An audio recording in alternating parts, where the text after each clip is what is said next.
On va apprendre ici les unités de mesure du volume. Le volume, c'est un espace. Ça calcule l'espace occupé par un solide ou l'espace disponible dans un solide. Dans le tableau qui est ici, unité de mesure métrique, j'ai regroupé les trois types de mesures qu'on peut avoir quand on travaille en géométrie au niveau des trois dimensions. Donc, on a la longueur, on a l'air et on a le volume. On va commencer par la longueur pour comprendre la logique du tableau. L'unité de base de la longueur, c'est le mètre. Après ça, on a vu les préfixes de puissance de 10, puis c'est vu depuis des années de toute façon. On a décimètre, un dixième de mètre, centimètre, un centième de mètre, et millimètre, un millième. Après ça, on a 10 mètres, décamètre, 100 mètres pour l'hectomètre et 1000 mètres qui forment un kilomètre. Le mètre, c'est l'unité de base de longueur et c'est une mesure en une dimension. C'est-à-dire qu'on prend une règle, puis on a de A à B, là, une ligne droite ou une ligne courbe, qu'on peut imaginer, là, une ficelle qu'on tire pour avoir sa longueur complète. C'est une mesure simple. Donc, l'exposant, c'est 1. On a mètre exposant 1. Pour chaque bond, ben, si je veux savoir 2 mètres, c'est combien en décimètres, ben, je fais x 10. Puis si j'ai 3,4 mètres, c'est combien en centimètres, ben, je fais x 100. Donc 340. Et si je m'en vais à gauche, je divise par 10, par 100 ou par 1000. Alors, 2000 mètres divisé par 1000, c'est 2 km. Ça, c'est la logique du tableau. Quand je prends des aires, à ce moment-là, j'ai deux dimensions, parce que je travaille avec des surfaces. Donc la base puis la hauteur, par exemple. Puis pour avoir l'air, je multiplie base fois hauteur ici du rectangle. Ce sont des unités au carré. C'est pour ça qu'on retrouve un exposant 2 ici, parce que j'ai deux dimensions. On retient l'idée, là, une dimension exposant 1, deux dimensions exposant 2, puis la logique va s'appliquer pour les volumes aussi, 3 dimensions, 3D exposant 3.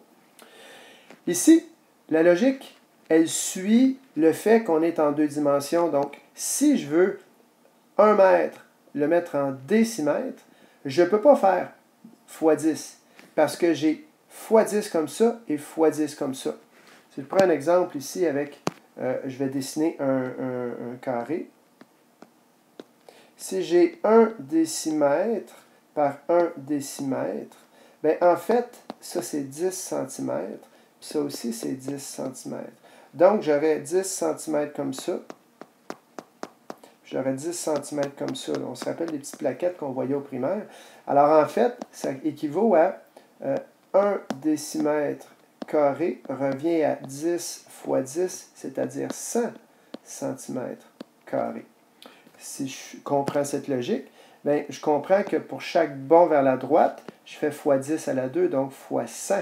Donc 1 mètre carré, c'est 100 décimètres carrés.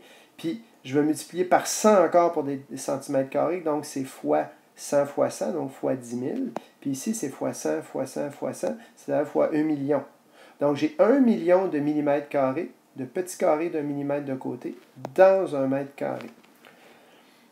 Même chose ici, là, j'ai 1 million de mètres carrés dans un kilomètre carré. Quand on arrive au volume, on suit la même logique.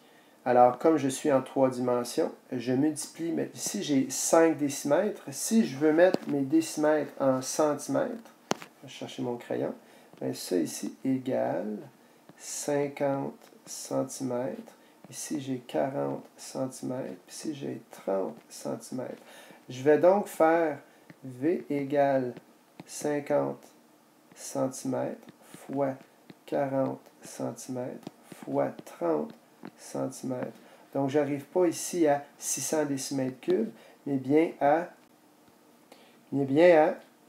60 000 décimètres cubes. Parce que j'ai multiplié par 10 ici, ici et ici, donc j'ai multiplié par 1000.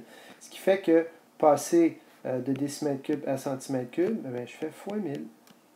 D'où la logique ici. Pour les bonds de 1 à droite, je fais fois 1000, puis pour les bonds de 1 à gauche, je divise par 1000. Donc, 1 mètre cube, c'est un millième de décamètre cube, et ainsi de suite. Alors ça, c'est pour comprendre comment on convertit des unités de volume entre elles.